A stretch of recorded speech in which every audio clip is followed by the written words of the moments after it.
But when we return, witness a never-before-seen collaboration by Lolita Carbon and Yen Constantino, together with the Philippine Philharmonic. It goes to...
the other artists and other nominations,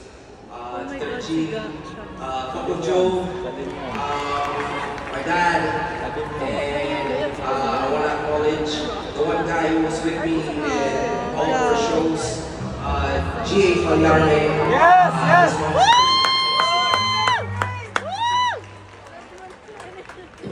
Maraming salamat po. Gusto lang po namin encourage lagi ng artist dito na huwag po kayong matakot mag-concert. Independent, kaya po lahat. Maraming posible. Thank you so much!